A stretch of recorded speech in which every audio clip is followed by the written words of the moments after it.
Just before I get into what I'm going to talk about today, I'd like you all to look at this spinning girl right here.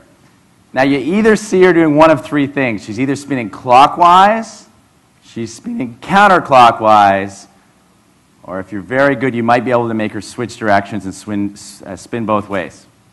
So who's seeing her just going clockwise? Show of hands. That's about 20%. And counterclockwise? And who can make her go both ways? So just a few. That's about right. That's usually about the national average of how that plays out. Now, the point I want to make is that you're not in control of how you're processing information. And it's driving some of you crazy right now that other people see her going the other way, and you can't make her do that.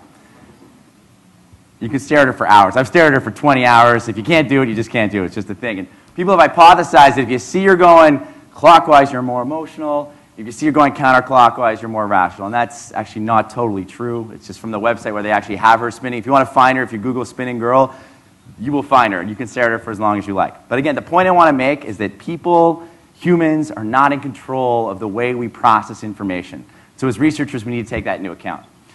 So I'm CEO and founder of Hotspex. We have the great pleasure of working with a lot of big global companies with large research budgets to actually invest in co-creation of new research methodologies with us at Hotspex. They let us know what their challenges are, and they've got actually funds to devote against us doing our own internal R&D, and that's actually what I'm going to show you today is some of that. If you came to the rock, paper, scissors contest last night, show of hands, who was at the rock, paper, scissors contest last night? Fantastic. Was it fun? Yeah? Fantastic. I showed this gentleman, his name is Eric Kandel, and he actually won a Nobel Prize for his work on sea slugs. And what he did with sea slugs, he actually figured out how memory is embedded at the cellular level within all living creatures. And the way a memory is embedded is actually through the channel of emotion. And a lot of interesting new research methodologies and marketing theories have been based on Eric's work over the last 7 years. And we found that very interesting when he won this prize, and we tried to figure out how to layer into that. I thought I'd actually show a little bit more pornography for you today, Lenny, because it's late in the session. So this is got to have a balance between male and female. It can't be one-sided. So this is actually Da Vinci's Vitruvian Man. And why I'm showing him is because if you think about what we are actually a collection of about 60 trillion cells. And the way our cells actually talk to each other are through the molecules of emotion. It's actually cells actually need to speak to each other to actually perform our bodily functions. So if you're feeling love, it's actually something called oxytocin that's flowing through your body, and depending on the type of cell that it flows into, that cell will do something different. If it's a woman, it'll actually cause you to go in labor if it's time, or lactate if you look at your child. If you're a man, it actually causes you to be monogamous. If you're interested in this, I strongly encourage you to actually read this book called The Molecules of Emotion. It's fascinating. It's about a woman who actually worked on a Nobel Prize-winning team, and she really understood how molecules drive all our behavior. So that's a little bit too scientific and a little bit not accessible really for the marketing community. What is much more accessible is this metaphor here. And this is actually from the cover of this great book called The Happiness Hypothesis. I met this guy just before he went on the stage actually at the TED conference about 4 years ago. And this guy, Dr. Jonathan Haidt, really studied over 4 years why we do the things that we do. So he looked at religion, he looked at philosophy, he looked at biology, he looked at psychology, and he came up with this very interesting metaphor of a rider and an elephant. The elephant in this metaphor actually represents our emotional brain. It's actually our limbic system. It's about this big, the size of a fist, it's connected directly to your brainstem, and it's actually where our emotions actually reside. The rider is actually our cortex, and sort of the much bigger part of our brain sort of sits over top of it. Now, our emotional brain, our elephant, if you will, serves a lot of very important roles. First thing it does is it actually causes you to figure out what to focus on. So I can see I'm actually pretty happy. I got a lot of you emotionally engaged right now because of the pornography. So you're focused on me, and it's your elephant or your emotional brain deciding that you're actually going to listen to me and actually pay attention. So great brands, products, ads, surveys need to capture people emotionally, and they're not even going to pay attention. The next thing it does is it actually decides what we're going to remember.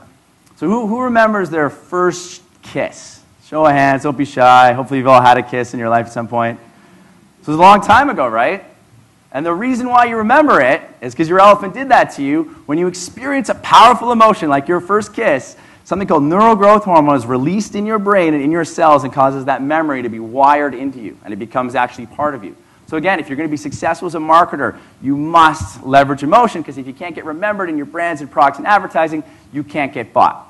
And then the most important thing that our elephant does for us is it actually sets everything into action. So every single thing that a human being does, and Eric Kandel actually helped prove this as part of his Nobel Prize, starts with a subconscious emotional urge to do it, and then our rider or our rational brain is later recruited to either allow or deny it. So there's no free will, there's only free won't. Now, why this is such a good metaphor is because if an elephant wants something badly enough, like a great new pair of shoes, or a very expensive new car, or 5 pieces of chocolate cake here today when probably you should be having a glass of ice water, there's no way that a small little rider can actually stop an elephant that wants something badly enough. So we, as part of a mission that we were doing with our clients, typically big CPG companies, we actually set out to quantify that, to actually make sense of that so we could understand the weight of emotion and rationality in a quantitative way across a number of different categories.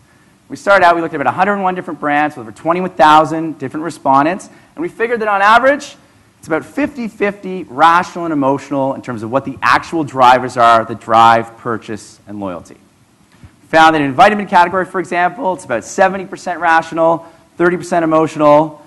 Then you consider toothpaste, it's about 50-50. So 50% of the reason why somebody chooses Crest versus Colgate at retail and becomes a loyal user of that brand has to do with emotions. We actually at Hotspex, I'll show you how we do it, we measure 96 different core emotions. It's those emotions that actually make up 50% of the equation.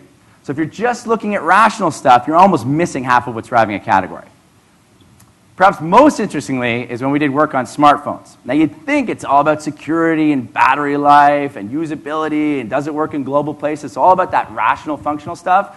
But in fact, almost 70% of what drives a smartphone purchase decision is actually emotional in nature. It's why Apple is doing so well right now and why BlackBerry is actually suffering so badly. Because Apple gets this. If you watch an Apple TV commercial, they're not talking about all the device features. They're actually showing how it's embedded in your life and creates these very interesting emotional experiences. So we've done a lot of R&D that I'm actually sharing with you here today. So we've done thousands of hours of desk research with our R&D team. And again, we're very happy to get the support of our clients to actually have the budget to invest in this stuff. We've done over 821,000 interviews with North American consumers to build the model so we can actually figure out which emotions to measure, how to measure them, and how to do it in a way that we could actually be predictive. And our model now actually predicts behavior with a 0.92 correlation. So we've figured out that if you take out the emotional part of our model and just look at the rational part, it's only about 70% predictive of what somebody's going to do. But because of what I've said just before about emotions playing such a role in driving behavior, when you add in the emotional layer, you get much more predictive. So how do we do it? It's not great that you can see that color there, but if you sort of look at this color, and I sort of asked what color it was, you'd come up with something. You might say it was purple. But if I give you a color swatch to compare the color you just saw against, you can tell me exactly what color it was. You'll say it's quadrisyndrome crimson series number 7. And you'll all agree that that's the same color, unless you're colorblind, of course. And why that's interesting is because the idea is if you give people the right tools to tell you what they're seeing, they can do a very good job of it.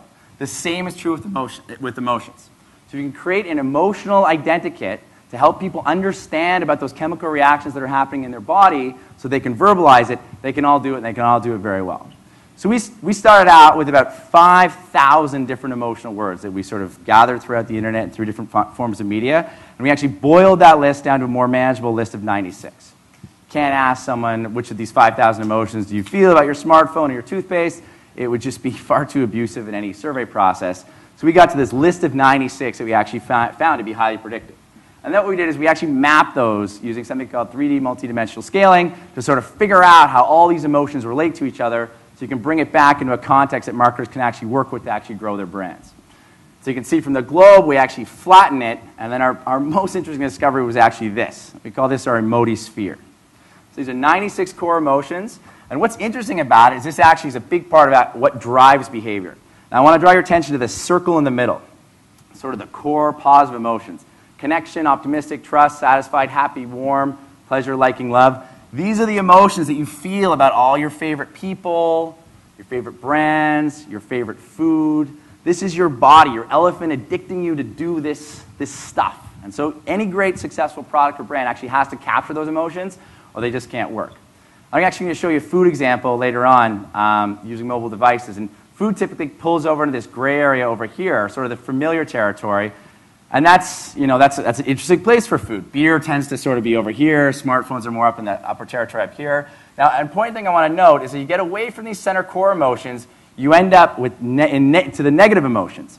And negative emotions are 2.9 times more powerful than positive emotions in terms of driving our behavior. And the reason why that is because our elephants are very slow to go into things and new relationships and new products and new experiences, and incredibly quick to withdraw themselves when they sense any sign of negativity or danger. So as brands and as marketers, and we tell our clients, the number one thing you've got to avoid is negative emotions. So to build your business, it's all about focusing on the core emotions, differentiating in a zone, and then eliminating negative emotions. So I'm going to show you actually what bacon and eggs looks like. We actually figured we can map anything, and we can map using mobile devices, or we can map computer devices. We actually heat map it. So the way the heat map works is the higher the percentage of the sample that's sort of agreeing that they felt that emotion towards whatever the stimulus is, whether it be a food product or an ad or a brand, we actually sort of heat it up like this. So as I said, it kind of fires on all the core. That's why we eat bacon and eggs. If it didn't, we wouldn't really eat it. And then actually kinds of pull over here into our more familiar territory. Okay, so obviously we want to tie this back to mobile, being a mobile conference. And what I'm about to show you is interesting, and it's relevant to all of us because it was a need expressed by Irene Rosenfeld, who's the CEO of Kraft Foods. And believe it or not, she actually got her start in marketing research at Kraft Foods Canada. And as part of our big national convention a few years ago, she came and keynoted it. And I had the great opportunity to actually interview her while she was up. And she expressed a need and an ask. And so her ask was, we as Kraft, we want to get into the homes of consumers and start to understand our customers almost like their family. And her need that she asked research companies to develop was, you folks, you've got to develop new tools for us to go and understand what's going on with people, and please enable them to create content, insight content, in the same way that she, because that's their core consumer, is actually creating social media content. So how can we get huge whacks of data out there that we can mine to understand how to create brand growth across all our portfolio of products? And of course, social media is a very good example of that. We developed something a little bit different, and I'll show you that now. So our basic platform that we made, and we partnered with a few companies on this, we actually call it EAT, but it's applicable to any sort of category. But the basic idea is enable large numbers of people to use cell phones to capture eating occasions in this example. And we've been hearing a lot about this throughout this conference, about using cell phones to actually capture data. The difference you're going to see here is we did this on a quantitative basis. And so how it basically works is with our large panel of people, we actually have them take pictures, come in, log in, and then tell us about all the different meal occasions they would have had over sort of a 1-week period. We want them to sort of tell us about all the meals that they ate. And then we actually have them tag them the same way they would in Facebook. And so the big learning for us here was we can offload a lot of the data analysis and coding to the respondent. So these are just drop-down lists where they're telling us what brand they ate, what the amount was, what type of utensils they actually used to actually have the whole meal experience. And so across a large number of meals, you get a very interesting quantitative data set that actually can be combined with pictures to understand some interesting things. So as you can see, you get all these great pictures. And as part of our pilot that we ran, we actually got 6,200 different breakfast occasions. So it then goes from where it's qualitative to definitive quantitative. It becomes quite powerful. It becomes powerful because you can understand actual food pairings on a quantitative basis. So you can see these are actually, where cereal is concerned, you can see people over the age of 65 are actually combining their meals with a lot of things, which was an interesting insight, of course. Younger people actually don't do much at all. And then, of course, you can actually see photographic evidence of how people are actually doing that. Actually see how they're eating as well, too. So, again, you can see here it's a piece of brie, interesting opportunity for a cheese company to make that a more user-friendly experience with single-serve brie. But then because because of the tagging, they're actually telling us everything that's in this omelet. So we know about the 12 ingredients that actually went into this very delicious-looking omelet. And we actually know there's actually Parmesan cheese on this bagel as well, too, because we actually get people to code it. And then we get into the why, which is really the emotional side. And so these are the drivers for breakfast satisfaction as based on our emotional measurement methodology. As you can see, as I was saying before, you can see a lot of the drivers are kind of in the nurturing and in the familiar space, but a few opportunities to sort of cross the meridian and go into the more interesting side. So this would be cereal, You can see one part of cereal's challenge is as you're in this space, you can kind of come up and be boring. Boring is actually the most powerful emotion we've measured. Nothing correlates more highly with purchase intent and loyalty than boring. It's to be avoided at all costs. So as a cereal company, you've got a big challenge where how do you be cereal, which is inherently sort of familiar, but also pulls into boring a little bit. And the way you do it is actually to do things on the other side of the map to be sort of, make people feel turned on and excited. There's a toast, bagel, or sandwich. Again, a little bit of boring. Here we go with yogurt. Interestingly, it actually causes people to feel self-confident. Interesting implications for their positioning and their packaging, that yogurt as part of a breakfast will actually lead to a more self-confident day that you can go out on. Here's an egg breakfast without meat, and here's an egg breakfast with meat. So you can see what happens is you actually lose some of the alive, and you then start hitting on this very interesting, delicate emotion called guilty pleasure, or sort of chocolate, and things we know we shouldn't really be doing are, but yet they feel so good that we do them. They can taste quite good, as we all know, but it does lead to guilty pleasure. And then fruit. So as you can see, fruit really dials up sort of our alive emotion. So just to wrap up about, how does this actually work? Does this make sense? We've got a chain of breakfast restaurants in Canada that's growing incredibly rapidly. It's the fastest growing breakfast franchise chain in all of Canada. It's basically just another greasy spoon. Same kind of thing. It's got all the same things on the menu, except it doesn't, because they figured this out here, that fruit makes people feel alive. So for the low cost of a little bit of extra fruit, they create these interesting breakfast dishes where it's kind of more exotic.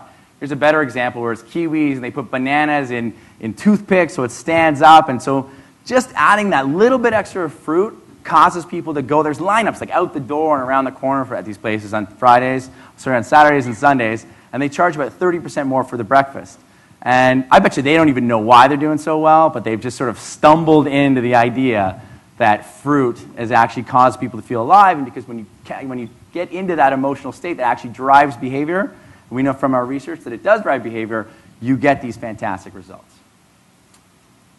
So if you have any questions at all, feel free to email me. I've got heat maps from a lot of different brands. We've probably looked at over 400 or 500 different brands. If there's one you're particularly interested in, just send me a note, and I'd be happy to give it to you.